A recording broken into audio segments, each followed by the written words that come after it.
అందరికీ నమస్కారం. కమ్మగా ఉండే కొబ్బరన్నం ఎలా చేయాలో తెలుసుకుందామా? ముందుగా కొబ్బరి ముక్కలను తీసుకొని మిక్సీలో వేసుకోండి. మిక్సీలో వేసుకున్న తర్వాత కొద్దిగా నీళ్లు పోసి మెత్తగా పేస్ట్‌లో చేసుకోవాలి. ఇప్పుడు ఇంకొక గ్లాస్ నీళ్లు పోసుకొని ఒకసారి చేత్తో కలుపుకొని స్ట్రైనర్ సహాయంతో వడకెట్టుకోవాలి.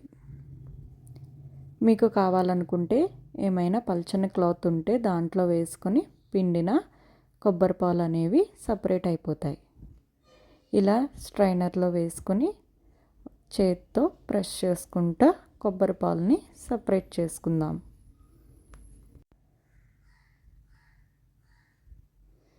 ఇప్పుడు దీంట్లో కొద్దిగా నీళ్లు పోసుకొని మరలా ఒకసారి కలుపుకొని ప్రెస్ చేసుకోండి.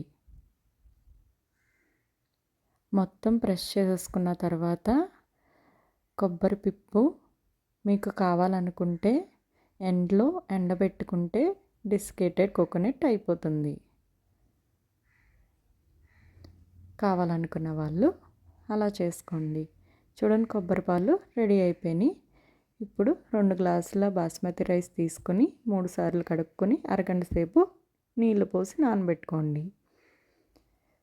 తర్వాత ఒక కడాయి పెట్టుకొని నెయ్యి వేసుకొని అలాగే నూనె వేసుకోండి. కాగిన తర్వాత మసాలా దినుసులన్నీ వేసుకొని ఒకసారి వేపుకోండి.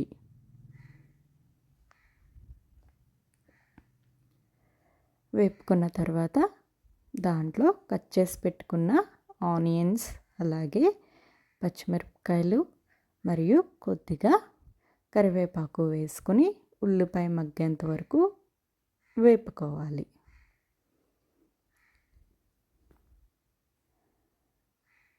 నేను పచ్చిమిరపకాయల్ని ఎక్కువ వేసుకున్నాను కారం కోసం.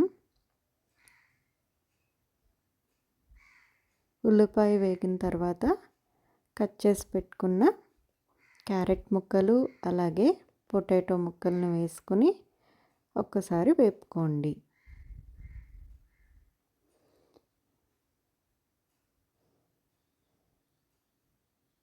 తర్వాత కట్ చేసి పెట్టుకున్న టొమాటో ముక్కల్ని కూడా వేసుకొని అలాగే కొద్దిగా కొత్తిమీర వేసుకొని వేపుకోండి. వెజిటేబుల్స్ అన్నీ కొద్దిగా మగ్గేంత వరకు వేపుకోండి. మీకు కావాలనుకుంటే పచ్చి బఠానీ అలాగే కాలీఫ్లవర్ ఉంటే కాలీఫ్లవర్ వేసుకోవచ్చు. మీకు కావాలనుకున్నవి వేసుకోండి, వేసుకోకపోయినా పర్లేదు. చాలామంది ఓన్లీ ఆనియన్ పచ్చిమిరపకాయలు వేసుకుంటారు, అలా కూడా వేసుకోవచ్చు.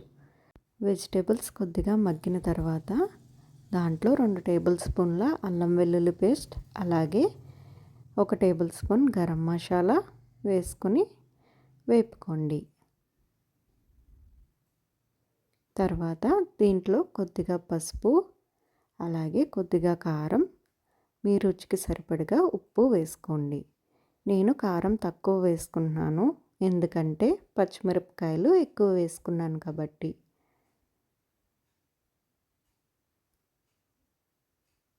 ఒకసారి వేపుకున్న తర్వాత మూత పెట్టుకొని మగ్గించుకోండి.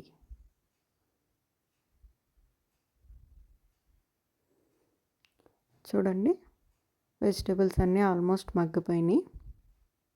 ఇప్పుడు దీంట్లోకి కొబ్బరి పాలని యాడ్ చేద్దాం. నేను 2 గ్లాసులు బాస్మతి రైస్ తీసుకున్నాను కాబట్టి 3 గ్లాసుల కొబ్బరి పాలను వేసుకుంటున్నాను.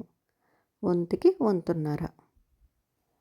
మీ కొలతకు సరిపడగా కొబ్బరి పాలు లేకపోతే మిగిలినవి వాటర్ వేసుకోవచ్చు. కొబ్బరి పాలు వేసుకొని మరిగించుకోండి.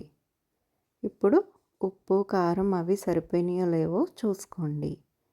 నాకైతే ఇంకా కొద్దిగా ఉప్పు పడుతుందని వేసుకున్నాను. కలుపుకొని మరగబెట్టుకోండి.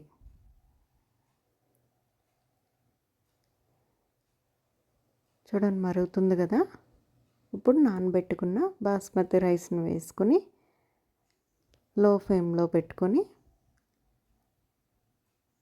ఉడికించుకోండి. చాలామంది కొబ్బరి పిప్పును కూడా వేసుకుని తాలింపు పెట్టుకుంటారు. కావాలనుకుంటే అలా కూడా ట్రై చేయండి. కొద్దిగా కొత్తిమీర వేసుకుని ఉడకపెట్టుకోండి. చాలా కమ్మగా ఉంటుంది.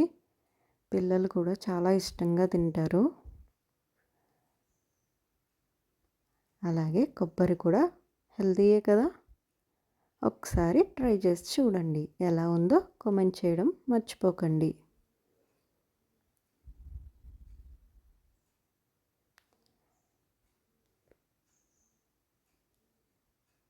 అంతే, రెడీ అయిపోయింది కొబ్బరి అన్నం. లాస్ట్లో కొద్దిగా కొత్తిమీర వేసుకొని దింపేసుకోండి.